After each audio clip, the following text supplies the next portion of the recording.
ସକାଳୁ ଖାଲି ପେଟରେ ଏଥିରୁ ଗୋଟେ ଗ୍ଲାସ ପିଇ ଦେଖନ୍ତୁ। ଆପଣଙ୍କ ତ୍ୱଚାରେ ଚମକ ଆସିବ ଆଉ ଏହା ମଧ୍ୟ ରୋଗ ପ୍ରତିରୋଧକ ଶକ୍ତିକୁ ବୃଦ୍ଧି କରିବାରେ ସାହାଯ୍ୟ କରିବ। ଏହା ଛଡ଼ା ରକ୍ତହୀନତା ଦୂର ହେବ, ହାର୍ଟ ବା ହୃଦୟକୁ ସୁସ୍ଥ ରଖିବ ଓ ଓଜନକୁ ମଧ୍ୟ ନିୟନ୍ତ୍ରଣ କରିବ। ଆଜି ଆମେ ତିଆରି କରିବା ଏବିସି ଜୁସ୍। ଏହା ବନେଇବା ତ ଅତି ସହଜ ଆଉ ପିଇବା ପାଇଁ ମଧ୍ୟ ପାଟିକୁ ଭଲ ଲାଗିବ।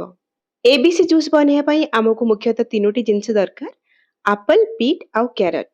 ଏଇଠି ମୁଁ ଗାଜର ଗୋଟେ, ସେଓ ଗୋଟେ, ବିଟ୍ ଗୋଟେ ନେଇଛି, ମାନେ ସମାନ ପରିମାଣର ରଖିଛି। ତା ସହିତ ଏଇଠି ମୁଁ ହାଫ ଇଞ୍ଚର ଅଦା ନେଇଛି ଆଉ ଫ୍ଲେଭର ପାଇଁ ପୋଦିନା ପତ୍ର କିଛି ନେଇଛି। ଏବେ ଚାଲନ୍ତୁ ଜୁସ୍ ବନେଇବା ଷ୍ଟାର୍ଟ କରିବା। ଆଜିର ଏଇ ଏବିସି ଜୁସ୍ ବନେଇବା ପାଇଁ ମୁଁ ବ୍ୟବହାର କରିବି ଏଗାରୋ ରିଗାଲ ସ୍ଲୋ ଜୁସର, ଯାହାକୁ କି ମୁଁ 2 ରୁ 3 ମାସ ହେଲାଣି ବ୍ୟବହାର କରୁଛି। ଗ୍ରାଇଣ୍ଡରରେ ତ ଆପଣମାନେ ଜୁସ୍ ବନେଇ ପାରିବେ, କିନ୍ତୁ ସ୍ଲୋ ଜୁସର ଚୁଜ୍ କରିବାର ବହୁତ ଗୁଡ଼ାଏ ରିଜନ ଅଛି।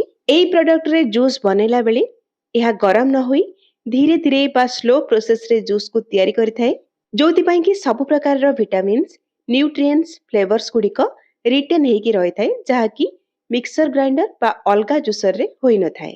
65 RPM ସ୍ପିଡରେ ଜୁସ୍କୁ ଏକ୍ସଟ୍ରାକ୍ଟ କରିବ, ଯାହାଦ୍ୱାରା ଏହାର ପଲ୍ପ ବି ଡ୍ରାଏ ରହିବ ଆଉ ନର୍ମାଲ ଜୁସର ଠାରୁ 30% ଅଧିକା ଜୁସ୍ ଏଥିରେ ବାହାରିବ। ଇଏ ହେଉଛି ପ୍ରଡକ୍ଟର ବେସ୍ ବା ମେନ୍ ବଡି, ଯାହାକି ଆପଣଙ୍କୁ 250 ୱାଟ୍ DC ମୋଟର ଲୋ ନଏଜ୍ ସହିତ ମିଳିବ। ଆଉ ଏଇ ମେନ୍ ବଡିରେ ହିଁ ଆପଣମାନେ ପାଇଯିବେ ଅନ୍, ଅଫ୍ ଆଉ ରିଭର୍ସ ବଟନ।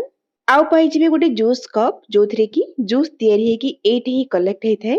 ପଲ୍ପ ଆଉ ଜୁସ୍ ବାହାରିବା ପାଇଁ ଦେଖନ୍ତୁ ଏଇ ଜୁସ୍ କପ୍ରେ 2ଟି ରାସ୍ତା ଦିଆଯାଇଛି। ଆଉ ମିଳିଯିବ ଆପଣଙ୍କୁ ଅଗର, ଯାହାକି ଏଇ ପ୍ରଡକ୍ଟର ମେନ୍ ପାର୍ଟ କହିଲେ ଚଳେ।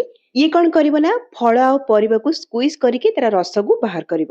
ସବୁଠୁ ଭଲ କଥା ହେଲା ଫଳ ଆଉ ପରିବାକୁ ଚପ୍ କରିବାକୁ ପଡିବନି, ଗୋଟା ହିଁ ପକେଇବେ। ଏଇ ଅଗର ହିଁ ସବୁ କାମ କରିନବ। ଆଉ ମିଳିବ 1.3 ଲିଟର କାପାସିଟିର ଜୁସର ଲିଡ୍ ଜାର୍। ଆଉ ଏଇ ଜାର୍ରେ ହିଁ ଆଟାଚ୍ ହେଇକି ଅଛି ଷ୍ଟେନଲେସ୍ ଷ୍ଟିଲରେ ତିଆରି ଜୁସ୍ ଫିଲ୍ଟର। ଜୁସ୍ ତିଆରି ହେଇଗଲା ପରେ ଜୁସ୍କୁ ଅଲଗା ଛାଣିବା ଦରକାର ନାହିଁ, ଅଟୋମେଟିକ ଏଇଥିରେ ହିଁ ଜୁସ୍ ଫିଲ୍ଟର ହେଇକି ଆସିବ। ଆଉ ଏଇ ଜାର୍ରେ ହିଁ ଆପଣଙ୍କୁ ଅଟୋମେଟିକ ସେଫ୍ଟି ଲକ୍ ସିଷ୍ଟମ ମିଳିଯିବ। ଆଉ 5.3 ଇଞ୍ଚର ଲାର୍ଜ ଫିଡର ଟ୍ୟୁବ୍ ଆପଣମାନେ ପାଇଯିବେ, ଯାହାକି ଫଳ ଆଉ ପରିବାକୁ ଆପଣମାନେ ଅତି ସହଜରେ ଏଥିରେ ଦେଇପାରିବେ। ଆଉ ଏହି ଜାର୍ରେ ଫଳ ପରିବାକୁ ଦେଇକି ପୁଶ୍ କରିବା ପାଇଁ ମିଳିଯିବ ଗୋଟିଏ ପୁଶର। ଜୁସ୍ ଫିଲ୍ଟର ଜାର୍କୁ ସଫା କରିବା ପାଇଁ ଆପଣମାନେ ପାଇଯିବେ ଏଇଭଳି ଗୋଟେ ବ୍ରଶ। ଜୁସ୍ ଆଉ ପଲ୍ପକୁ କଲେକ୍ଟ କରିବା ପାଇଁ 2ଟି 680 ml ବାଲା କଲେକ୍ସନ ଜାର୍ ମିଳିଯିବ। ଏଇ ଜୁସରରେ ମିଳୁଥିବା ସବୁ କପ୍ ଆଉ ଜାର୍ 100% BPA ଫ୍ରି ଅଛି। ଏହି ଜୁସରକୁ ଆସେମ୍ବଲ କରିବା ବହୁତ ସହଜ। ତ ପ୍ରଥମେ ମେନ୍ ବଡିରେ ଜୁସର କଲେକ୍ଟ ଜାର୍କୁ ଆମେ ଲଗେଇବା, ତାପରେ ଆମେ ଏଥିରେ ଅଗରକୁ ଲଗେଇବା। ହାଲକା କି ଏଇଭଳି ପ୍ରେସ୍ କରିକି ଛାଡ଼ିଦେବେ, ଇଏ ଲାଗିଯିବ। ଏବେ ଆମେ ଜୁସରର ଲାଷ୍ଟ ପାର୍ଟ ବା ଜୁସର ଲିଡ୍ ଜାର୍କୁ ଲଗେଇବା। ମେନ୍ ବଡିର ହ୍ୟାଣ୍ଡେଲ ଆଉ ଜୁସର ଲିଡ୍ର ହ୍ୟାଣ୍ଡେଲ ସିଧାରେ ହିଁ ରହିବ। এইଭଳି କ୍ଲକ୍ ୱାଇଜ୍ ରୋଟେଟ୍ କରିକି ଫିକ୍ସ କରିବା, ଆଉ ଫିକ୍ସ ହେଲା ବେଳେ ଏମିତି ସାଉଣ୍ଡ ହିଁ ଆସିବ। ଆଉ ଏହାକୁ ଫିକ୍ସ କଲା ବେଳେ ଜାର୍ର ଲିଡ୍କୁ ଲକ୍ କରିବେନି, ନହେଲେ ଇଏ ଠିକ୍ ଭାବରେ ଫିକ୍ସ ହବନି। ପୁରା ଲାଷ୍ଟରେ ବା ଫ୍ରୁଟ୍ସ ଭେଜିଟେବଲ୍ସକୁ ଏ ଜାର୍ରେ ଦେଇ ସାରିଲା ପରେ ହିଁ ଆପଣମାନେ ଲିଡ୍କୁ ଲକ୍ କରିବେ। ଆଉ ଏଇ ଜୁସରର ବଢ଼ିଆ କଥା ହେଲା, ଯଦି ଆପଣମାନେ ଏଇ ଜୁସରରେ ଥିବା କୌଣସି ପାର୍ଟକୁ ଠିକ୍ ଭାବରେ ଫିକ୍ସ କରିନାହାନ୍ତି, ତାହେଲେ ଏଇ ଜୁସର ଅନ୍ ହବନି। ଏବେ ଆମେ ପଲ୍ପ ଜାର୍ ଆଉ ଜୁସର ଜାର୍କୁ ନିଜ ନିଜ ଜାଗାରେ ରଖିବା ଓ ତାପରେ ପ୍ଲଗ ଇନ୍ କରିବା। ଏବିସି ଜୁସ୍ ବନେଇବା ପାଇଁ ଏଇଠି ଦେଖନ୍ତୁ ଗାଜର ଆଉ ବିଟ୍ ଉପରର ଚୋପାକୁ ମୁଁ ବାହାର କରି ନେଇଛି, କିନ୍ତୁ ଆପଲର ଚୋପା ଏଠି ଅଛି ଆଉ ସବୁକୁ 2 ଫାଳ ଲେଖାଏଁ କରି ନେଇଛି। ଆପଣ ଚାହିଁଲେ ସବୁ ଜିନିଷର ଚୋପା ବାହାର କରିକି ଗୋଟା ଏଥିରେ ଦେଇପାରିବେ।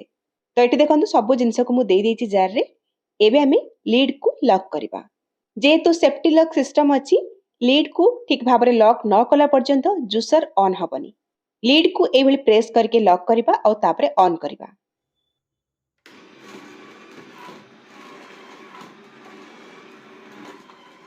ଜୁସ୍ ବନେଇଲା ବେଳେ ଯଦି ଫଳ ପରିବା କିଛି ଷ୍ଟକ୍ ହେଇଯାଏ ବା ଲାଗିଯାଏ, ଆପଣମାନେ କିଛି ସେକେଣ୍ଡ ଏଇଭଳି ରିଭର୍ସ ବଟନକୁ ପ୍ରେସ୍ କରିନେବେ।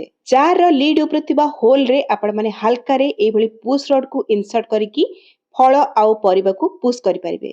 ଜୁସ୍ ବନେଇଲା ବେଳେ ପାଣି ଦେବା ଦରକାର ନାହିଁ, ଅଟୋମେଟିକ ଜୁସ୍ ତିଆରି ହେଇଯିବ। ଏକଦମ ଫ୍ରେଶ ଟେଷ୍ଟି ଜୁସ୍ ତିଆରି ହବ। ଏଠି ଦେଖନ୍ତୁ ପଲ୍ପ ଅଟୋମେଟିକ ବାହାରି ଆସୁଛି, ଆଉ ଏଇଠି ତଳ ଜାର୍ରେ ଆମର ଜୁସ୍ ଗୁଡାକ କଲେକ୍ଟ ହେଇକି ରହୁଛି।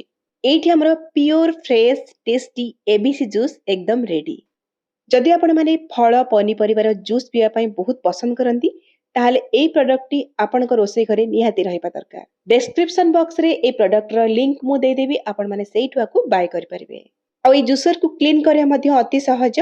जूस बनै सारला परे मेन बॉडी बा बेस बा मोटर को छाड़ी की आपण माने जूसर रो सब पार्ट्स गुडी को नॉर्मल पानी रे धोई परिबे।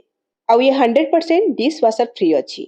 और जार रे थिबा जाली बा फिल्टर को सफा करिया पई आपण माने ए ब्रश रा व्यवहार करि परिबे। भला भाବରେ क्लीन कर साला परे आकु सफा कपड़ा रे पोछिबे और स्टोर करिबे। जदि प्रोडक्ट विषय रे अधिका किछि जानिबार अछि ताहले आपण माने मते कमेंट सेक्शन रे निश्चय कमेंट करिवे।